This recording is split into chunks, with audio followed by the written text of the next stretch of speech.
కాంగ్రెస్ ప్రభుత్వం కోతల పాలన ఎగవేతల సర్కార్ అని ఆరోపించారు బీజేపీ ఎంపీ లక్ష్మణ్. రైతు రుణమాఫీ, రైతు భరోసా అన్ని ఎగవేతలే అంటూ విమర్శించారు. ఎన్నికల ముందు వరంగల్ సభలో రైతు భరోసా 15,000 ఇస్తామని ఇప్పుడు 12,000కు కుదించారన్నారు. రైతు భరోసా సంక్రాంతి నుంచి ఇస్తామని ఉదరగొట్టి జనవరి 26కి ఇస్తామంటం సరికాదన్నారు. ప్రభుత్వం దగ్గర రైతుల డేటా ఉన్నప్పుడు మళ్లీ సర్వేలు ఎందుకని ప్రశ్నించారు. రాష్ట్రంలో రైతులకు అండగా పోరాటానికి బీజేపీ సిద్ధమవుతోందని హెచ్చరించారు లక్ష్మణ్. కోతల పాలనతో ఎగవేతల ప్రభుత్వంగా వాళ్ళ కాంగ్రెస్ ప్రభుత్వం, రేవంత్ రెడ్డి గారి ప్రభుత్వం తెలంగాణలో రైతులను నిండా ముంచేస్తూ ఉన్నది.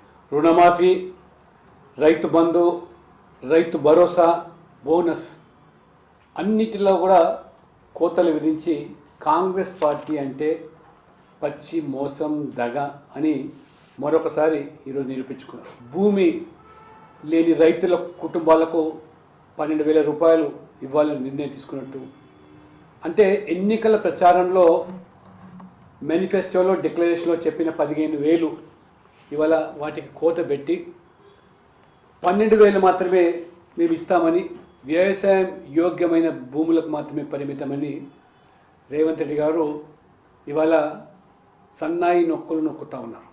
రాష్ట్రంలో ఆర్థిక పరిస్థితి మెరుగుపడటం లేదు, అందుకనే నేను 15,000 ఇవ్వలేకపోతున్నా అని చెప్పి ఇవాళ మాయ మాటలు చెప్తా ఉన్నారు.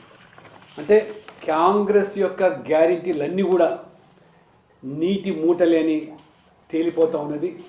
మరి నీళ్ళ మీద రాష్ట్ర రాతలుగానే వీళ్ళ హామీలు, గ్యారెంటీలు ఈ రకంగా 2 సీజన్లు ఎగ్గొట్టి ఇప్పుడు మొన్నటి వరకు సంక్రాంతి అన్నారు, ఇప్పుడేమో జనవరి 26.